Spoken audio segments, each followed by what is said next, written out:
Pemirsa, inilah headline Indonesia hari ini, Minggu 25 Agustus 2024. Pada edisi hari ini, kami akan membahas informasi mengenai gempa megatrust yang akan ancam Indonesia.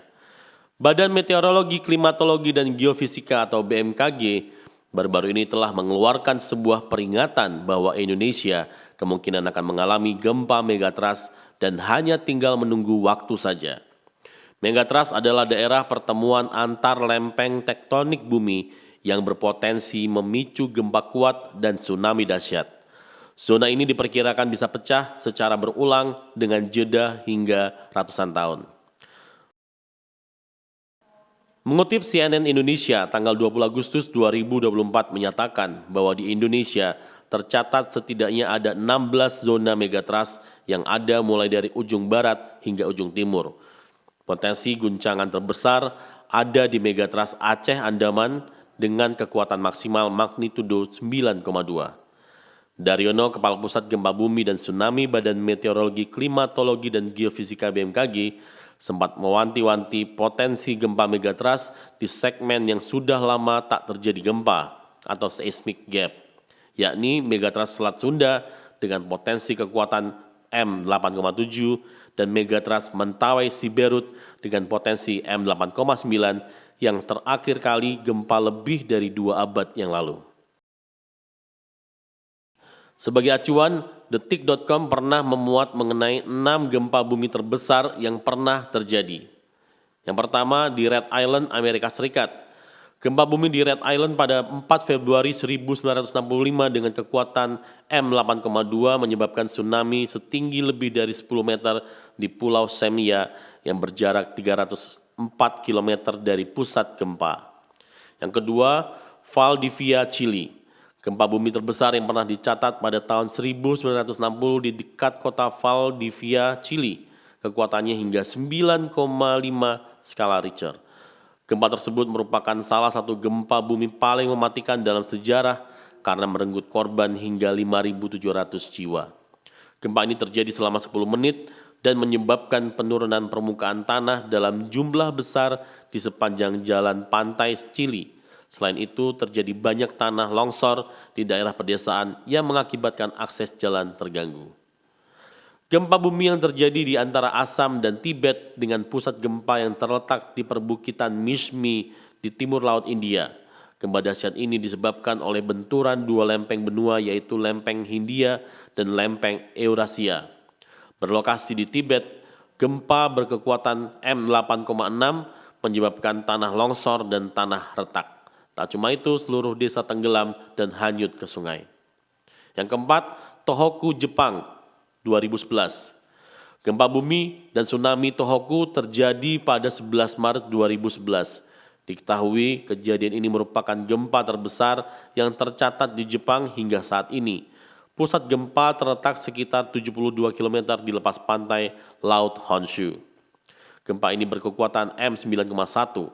Karena guncangannya yang begitu dahsyat, diperkirakan bumi telah bergeser pada porosnya antara 10-25 cm, sedangkan Honshu dipindahkan 2,4 meter ke sebelah timur. Akibat gempa ini seluruh kota dan desa tersapu gelombang tsunami. Diperkirakan ada lebih dari 22.000 korban jiwa akibat gempa besar ini. 5. Samudra Hindia 2012. Pada tanggal 11 April 2012 tercatat gempa bumi berkekuatan M8,6 yang terjadi sekitar 610 km di lepas pantai Banda Aceh. Setelah gempa tersebut kemudian disusul gempa bumi berkekuatan M8,2. Akibat dari gempa ini, masyarakat yang ada di sekitar pesisir panik dan segera mengungsi. Kerusakan yang diakibatkan dari gempa ini relatif lebih rendah dan potensi gelombang tsunami bisa dibilang kecil dibandingkan gempa sesar vertikal. 6. Sumatera Indonesia 2024. 6. Sumatera Indonesia 2004. Gempa bumi berkekuatan M9,1 disebabkan runtuhnya megatrust Sumatera sepanjang 1.300 km.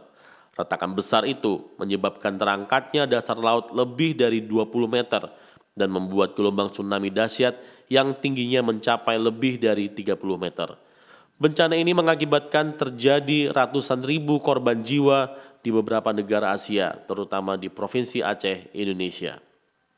Gempa bumi ini menjadi yang terkuat yang pernah tercatat di Asia dan merupakan bencana alam terburuk di abad ke-21.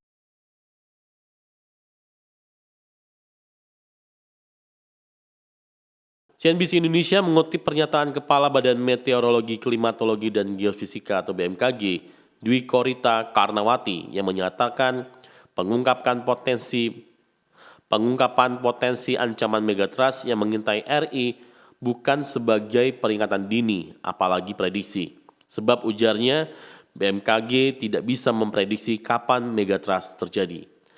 Dalam hal ini, lanjut Dwi Korita, BMKG kini sudah memiliki sensor seismograf di 533 lokasi. Lokasi-lokasi itu tersebar di sepanjang zona-zona megatrust yang juga dilengkapi sirine.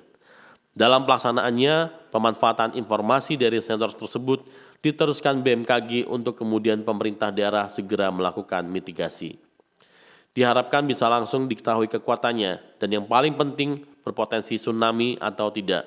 Karena tsunami-nya itu bisa 10 meter, 20 meter, dan bisa diketahui tsunami itu kapan datang. Dan itulah yang disebut prediksi atau peringatan dini. Perlu diketahui Indonesia menjadi salah satu negara di dunia yang memiliki banyak ancaman bencana alam. Contohnya adalah gempa bumi, tsunami, perubahan iklim, cuaca ekstrim, dan letusan gunung berapi. Bencana multi hazard yang harus ditangani dengan serius jika tidak ingin banyak masyarakat yang terdampak. Skenario terburuk adalah jika kedua segmen megatrust itu akhirnya lepas. Berdasarkan perhitungan para pakar, bisa berkekuatan M8,9 untuk segmen Mentawai-Siberut dan M8,7 untuk segmen Selat Sunda, Banten.